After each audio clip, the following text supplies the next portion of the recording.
പരബ്രഹ്മ techniques ഒക്കെ നമുക്ക് എങ്ങനത്തെ ആൾക്കാർക്കാണ് കുറച്ചും കൂടി അത് പരബ്രഹ്മ ചൈതന്യക്രിയ പഠിക്കണമെങ്കിൽ ഒന്ന് അത് റേക്കി ഒരു ബേസിക് റേക്കി പഠിച്ചിരിക്കണം. പിന്നെ അതുപോലെ തന്നെ തേർഡ് ഐ അതിനകത്ത് ഇൻക്ലൂഡഡ് ആണ്. തേർഡ് ഐയുടെ പ്രാക്ടീസും ഉണ്ട്.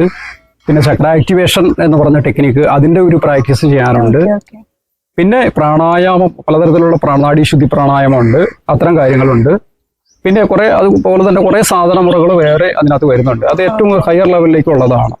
ഒരുപക്ഷെ അതൊക്കെ ചെയ്തു വരുമ്പോഴത്തേക്ക് നമുക്ക് അറിയാനായിട്ട് പറ്റും അവന്റെ ശരീരത്തിൽ വരുന്ന മാറ്റങ്ങൾ, മാനസിക തലത്തിൽ, വൈകാരിക തലത്തിൽ, സാമ്പത്തിക തലത്തിലൊക്കെ മാറ്റപ്പെടുന്ന ആ അവസ്ഥാവിശേഷം ഈ സംഭവം ചെയ്തുകൊണ്ടിരിക്കുമ്പോൾ തന്നെ ഒരു വൈബ്രേഷനിലൂടെ ആളുടെ ബോഡി വൈബ്രേറ്റ് ചെയ്യും, എല്ലാ ചക്രകളെയും ആക്ടിവേറ്റ് ആയിട്ട് അത് കുണ്ടലിനി റൈസിംഗ് എന്നൊക്കെ പറയും.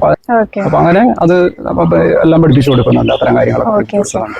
സമ്പൂർണ്ണ ജാതകം, പ്രശ്നപരിഹാരങ്ങളോടുകൂടിയ സമ്പൂർണ്ണ ജാതകം നിങ്ങളുടെ കൈകളിൽ ലഭിക്കുന്നതിന് താഴെ കാണുന്ന നമ്പറിൽ ബന്ധപ്പെടുക. ജ്യോതിഷവുമായി ബന്ധപ്പെട്ട എല്ലാ വിശേഷങ്ങളും അറിയുന്നതിനായി നവഭാരത് ജ്യോതിഷം ചാനൽ സബ്സ്ക്രൈബ് ചെയ്യുക. നിങ്ങൾ ചെയ്യേണ്ടത് ഇത്രമാത്രം: താഴെ കാണുന്ന നമ്പർ നിങ്ങളുടെ മൊബൈലിൽ സേവ് ചെയ്ത് ഹായ് അയക്കുക. ജ്യോതിഷ സംബന്ധമായ എല്ലാ ആവശ്യങ്ങൾക്കും നവഭാരത് ജ്യോതിഷം നിങ്ങളോടൊപ്പം എന്നും കൂടെയുണ്ട്.